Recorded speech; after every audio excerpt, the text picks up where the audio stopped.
I knew something was off the second I heard boots crunching on my gravel driveway at 7 in the morning.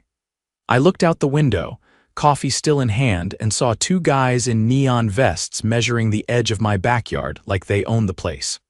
One of them had a clipboard, the other a tripod with a surveyor's scope aimed directly at my tool shed. I stepped out on the porch in my slippers, still in my pajama pants, and shouted, "Hey, you lost or just trespassing for fun?" The clipboard guy flinched like he wasn't expecting anyone home. "We're with Briar Glen HOA," he said, like that was supposed to mean something. "Just conducting a boundary survey on my land without permission," I asked, walking toward them. "You got papers, a warrant? Anything from the county?" "No, but then get off my property before I call the sheriff." They exchanged looks, but I didn't wait. I pulled out my phone and started recording, then walked right up to them. "Names, now, Dale," the tripod guy said. "Ron," said clipboard. "Cool. Dale and Ron, I hope you enjoy explaining to the sheriff why you're trespassing with HOA orders and no legal documentation." They packed up fast. I followed them down the driveway, made sure they didn't stop again. I live just outside the main loop of Briar Glen, on a bit of land that used to be farmland before the developers rolled in. I got my property line surveyed when I bought the place 4 years ago. It was clear then, and it's clear now. My house ain't part of the HOA, never been, never will be. But that hasn't stopped them from trying, and I knew exactly who was behind this. Gloria Vander, president of the HOA and queen of unsolicited opinions. Later that afternoon, she showed up like clockwork powder, blue pantsuit, sunglasses, and a folder clutched like it held the Constitution. "Walter Venn," she said, stepping right onto my front porch without an invitation, "we need to talk." "I don't need to talk to anyone who sends goons onto my land at dawn," I said, not even glancing up from the birdhouse I was fixing. They weren't goons. They were licensed surveyors. "And this land," she waved her hand toward my backyard, "is under Briar Glen's purview. You may not realize it, but the latest plat map, I have the deed. I have the county records. I have the original plat. You got nothing," Gloria sniffed. "You'll be hearing from our legal committee." "Good. I'll be hearing from my lawyer too. And the sheriff. Try that stunt again, Gloria, and I'll press charges." That shut her up for a second, but she didn't back down. Of course she didn't. She just flipped open that folder and pulled out a copy of a poorly drawn map covered in highlighter and notes. "This," she said, "says otherwise." "I'm not joking, Gloria. 1 more inch over that line and I'll show you what trespassing charges look like in real time." She left in a huff, her heels stabbing into my lawn like it offended her. I watched her leave, then walked straight back inside and pulled out my own folder copies of the county plat, the survey from when I bought the house, photos of the original boundary markers. If she wanted a fight, she was about to get it. And I was going to make sure everyone in Briar Glen saw exactly what kind of circus their HOA had become. By the next morning, I had already contacted the county registrar's office and confirmed what I already knew. Nothing had changed about my property line. But something else stood out on the call. The clerk mentioned a pending annexation petition filed by Briar Glen HOA, a document that included my parcel number. That was the first time I realized Gloria's game wasn't just about blustering intimidation. This was a coordinated land grab. I drove straight down to the county office, signed in, and got a full copy of the petition. Sure enough, there it was in black and white, my address listed under properties proposed for inclusion. No signatures from homeowners, no consent forms, nothing but a flimsy map with dotted lines and a letter from Gloria requesting expedited review. "Who approved this submission?" I asked the woman behind the glass window. She tapped a few keys. "It was filed electronically on behalf of the HOA board, no signatures attached. It's under initial review but flagged for irregularities." I raised an eyebrow. "Irregularities like what?" She leaned in a little. "There's no evidence of homeowner consent, and the parcels listed include several homes that are already outside of city zoning for HOA inclusion. It's not going anywhere fast. I thanked her, took the packet, and walked out with one hand dialing a contact I hadn't needed in years, my cousin Reggie, municipal attorney for the next county over. I gave him a rundown and emailed him the documents. "Walt, this isn't just sketchy," he said after skimming. "It's flat out unlawful. If they're submitting this with forged or missing consent, they're opening themselves up to civil and possibly criminal liability." "You want me to call the county attorney?" "Not yet," I said. "Let me see where Gloria's headed with this." But I wasn't going to wait around for her next move. That afternoon, I printed out a stack of flyers with a bold headline across the top. "Is Briar Glen HOA trying to take your land?"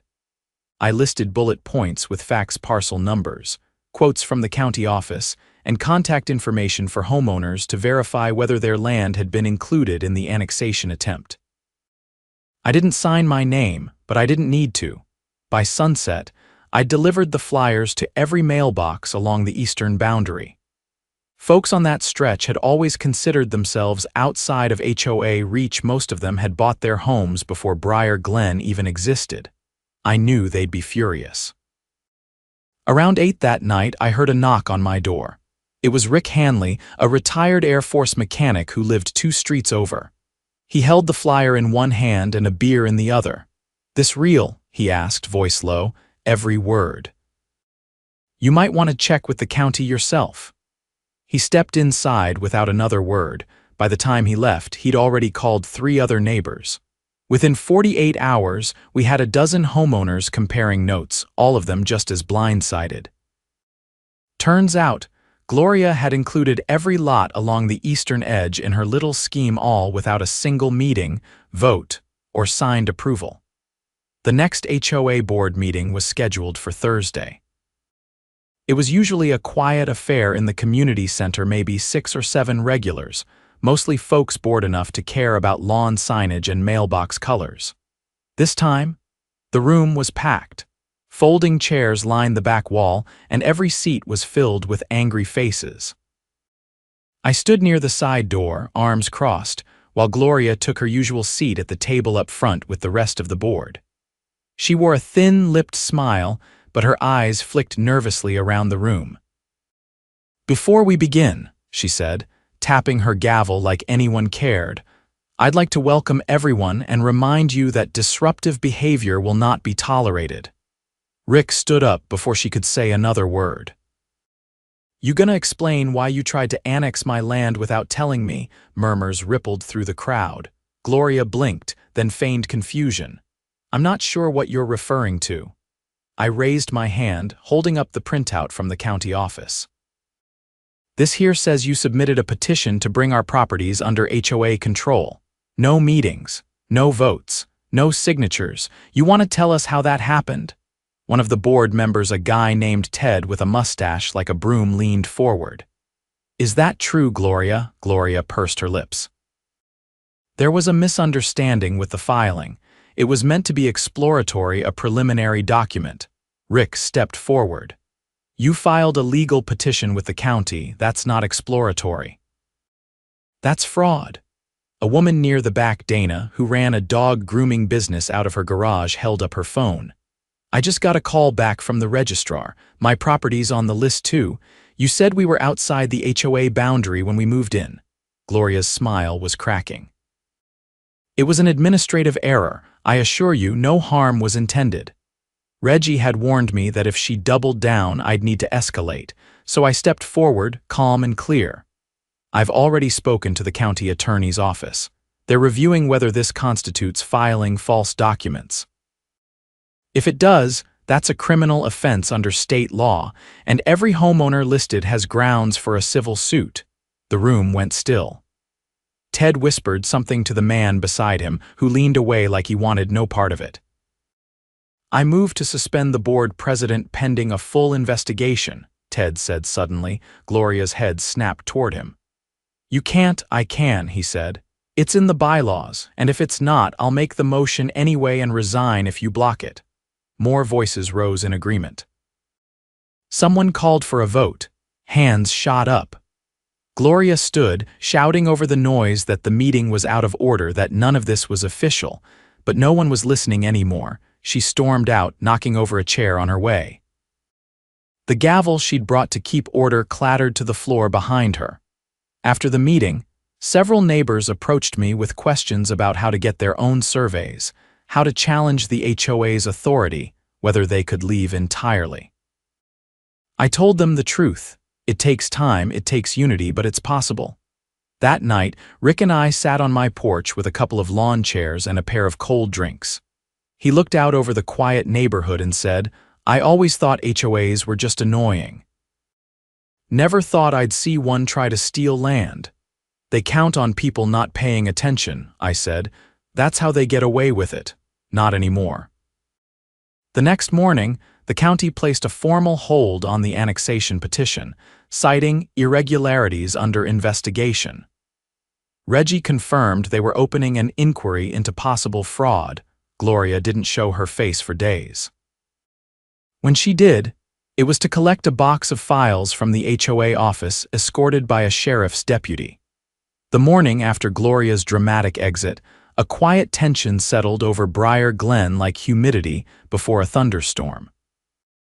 The community center sat dark, its blinds drawn and bulletin boards still littered with outdated flyers and rules written in that bland, passive-aggressive tone HOAs seemed to specialize in. But the power vacuum Gloria left behind didn't last long.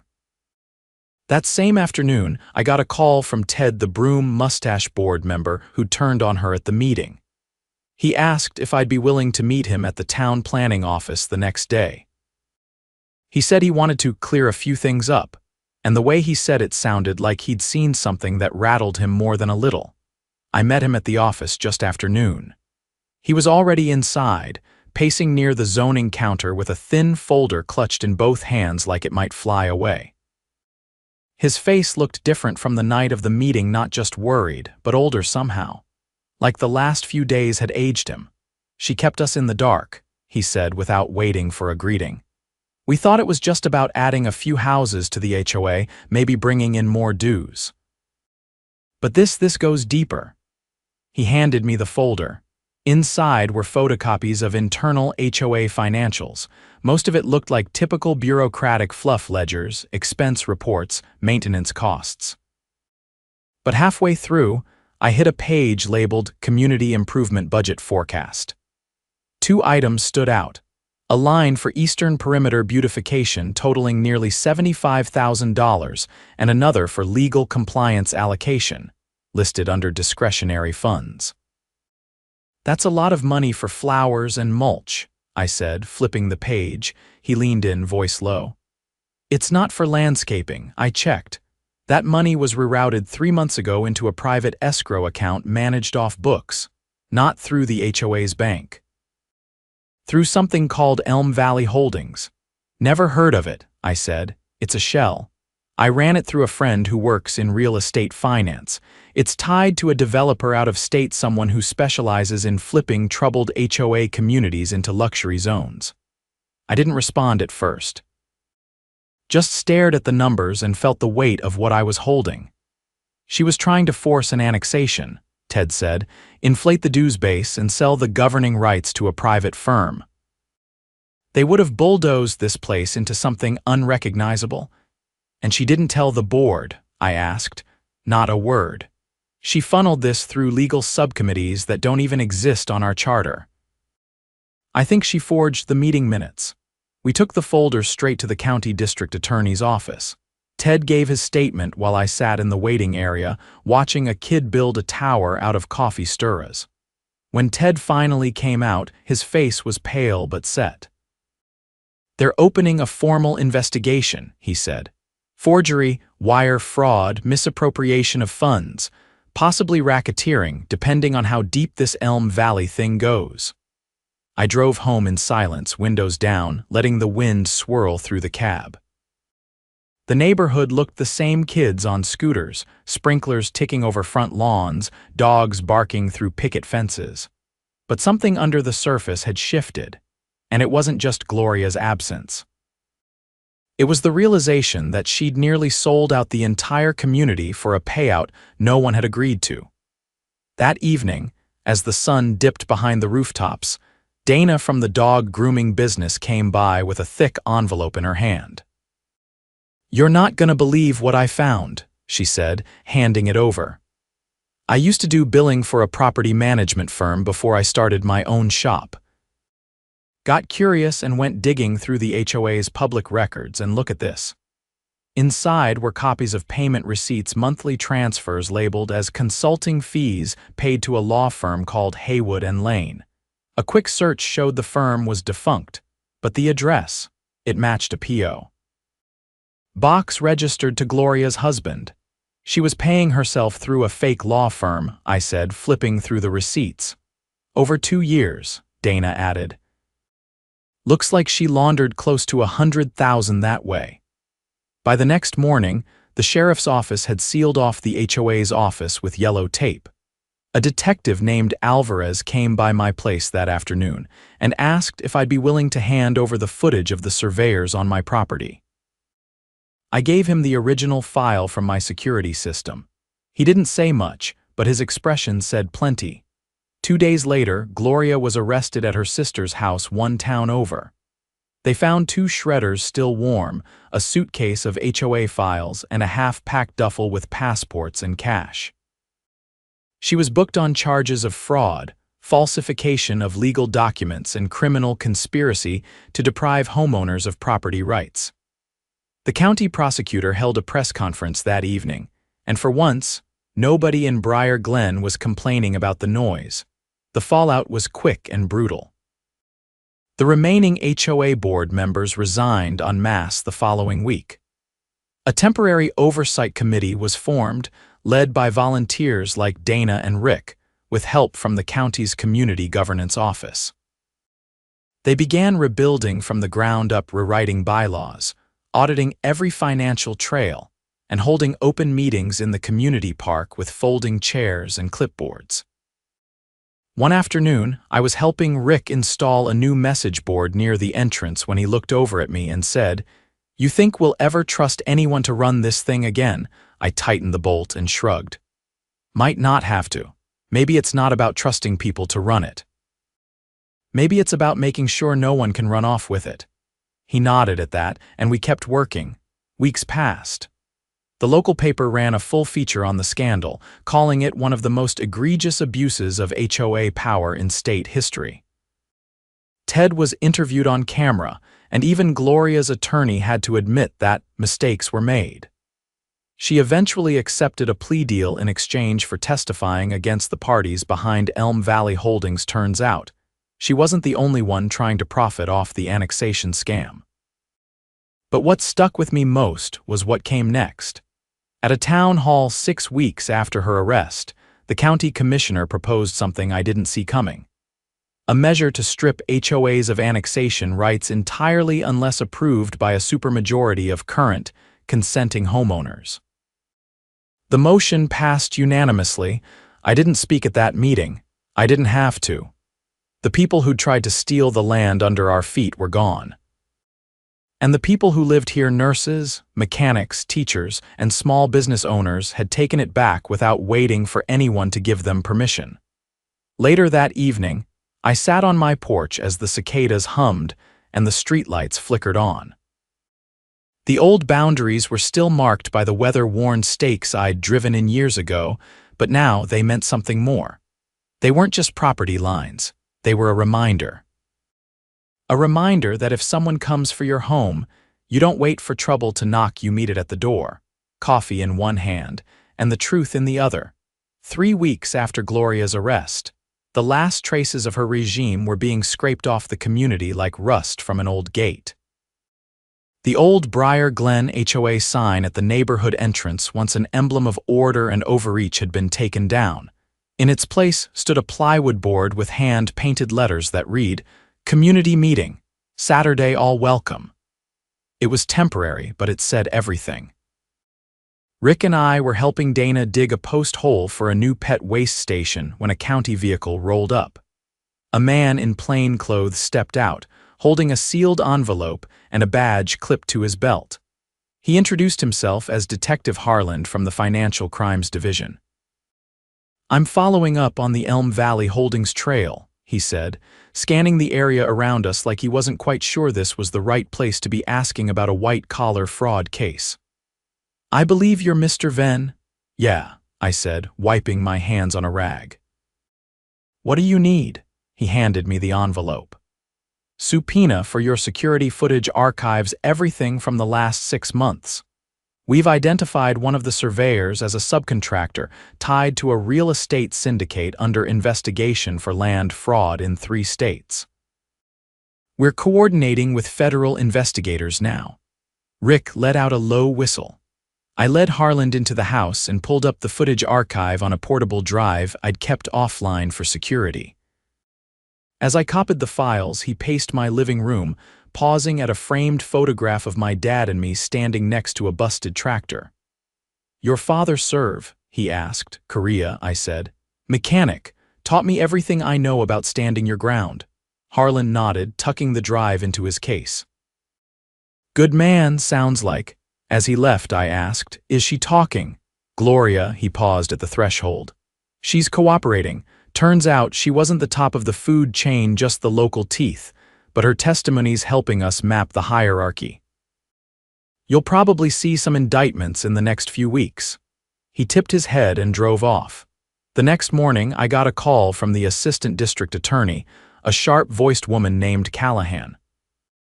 She asked if I'd be willing to testify in a closed-door deposition about the boundary survey incident and the annexation petition. I agreed and drove down that afternoon. The deposition was held in a nondescript office building with gray carpet and flickering recessed lights. Callahan asked questions with surgical precision: dates, names, who entered my property, what they said, how they acted. When I told her about the fake law firm payments, she scribbled something down and handed it off to a clerk. You understand, she said, this goes beyond HOA malfeasance. We're dealing with fraudulent land acquisition, mail fraud, and possibly even racketeering under the RICO Act. Your footage and testimony are foundational. What's the end goal here? I asked her. To make sure this never happens again, not here, not in any neighborhood in the state. We're working on legislation to force stricter oversight of HOA financials and eliminate unilateral boundary expansion. Your case is the catalyst. I walked out of that office feeling something I hadn't in weeks. Closure, or at least the kind that comes from knowing the right people were finally paying attention. Back in Briar Glen, the neighborhood was undergoing a slow transformation, not just physically, but culturally. Without the old board, things got quieter, more cooperative. People started cutting their own deals. One neighbor traded lawn maintenance for help fixing his fence. Another offered weekend tutoring in exchange for house sitting. There were no citations, no violation letters, just people getting along for the first time in years. At the next open meeting in the park, Rick stood up and proposed something unexpected, dissolving the HOA altogether. We've seen what happens when a few people get too much control, he said. We don't need oversight, we need community. There were murmurs, but no objections. Dana passed around a petition, and by the end of the afternoon, over 80% of the homeowners had signed. I watched from the bench under the oak tree, arms folded, letting the breeze carry the weight of what we'd been through. When Dana handed me the clipboard, I hesitated for half a second, then added my name to the list. The following week, the county approved the dissolution request. Briar Glen was no longer governed by an HOA. Not long after, I got another call from Detective Harland. He said 2 federal indictments had been issued against executives tied to Elm Valley Holdings. Gloria's testimony had led them to bank accounts in Delaware and a shell company in Nevada. She'd taken a plea deal in exchange for a reduced sentence, but she'd also forfeited all assets connected to the scheme, including the consulting payments she funneled through the fake law firm. Turns out, Harlan said, she was promised a kickback once the annexation went through, about $200,000, all of it's being seized. What about restitution? I asked. Victim compensation funds being set up. You'll probably be contacted as part of the initial disbursement. I wasn't interested in the money. I told him to send mine to the community park fund. The last time I saw Gloria was in a courtroom downtown. I'd been called to give a victim impact statement, and she sat at the defendant's table in a pale gray blazer, her hair pulled back tight.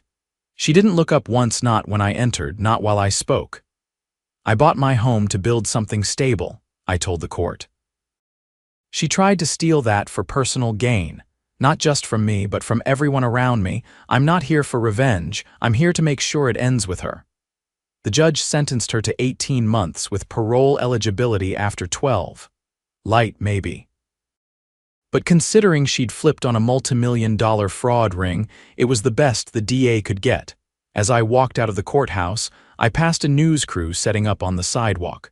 One of the reporters recognized me and asked if I had a statement. Yeah, I said. Don't let your guard down just because someone wears a blazer and calls it a community. I didn't wait for follow-up questions. Spring came early that year. The cherry blossoms bloomed along the east side, and for the first time in a long while, the only thing landing in mailboxes were birthday invitations and Girl Scout cookie forms. The old HOA office was converted into a shared tool library, managed by volunteers. Kids painted the walls with murals of trees, dogs, and a huge smiling sun. Someone even added a chalkboard for neighborhood notes. One afternoon, I was repairing my rain barrel when a young couple walked up the driveway. They said they were looking at houses nearby and had heard the neighborhood was different. We're not looking for a gated community, the woman said. Just somewhere people aren't afraid of their own neighbors. I laughed and told them the whole story, everything from the surveyor incident to the courtroom. By the end, the guy shook his head and said, "So, you're like the reason this place still exists." "Nah," I said. "I just kicked out the termites. Everyone else rebuilt the house." They ended up buying a home 2 doors down. Good folks. They planted a row of sunflowers along the fence, and every morning their little girl walks by my place and waves like it's a ritual. I still have the original county plat map framed above my workbench. Not because I need proof anymore, but because it reminds me what nearly happened and what didn't. The land didn't change, but the people did, and that's what turned the tide. Not one man shouting into the void, but a dozen voices rising in unison. One neighbor setting down their rake to help another. One homeowner refusing to be intimidated. One community saying enough. We didn't just stand up to the HOA, we dismantled it, and we built something better in its place.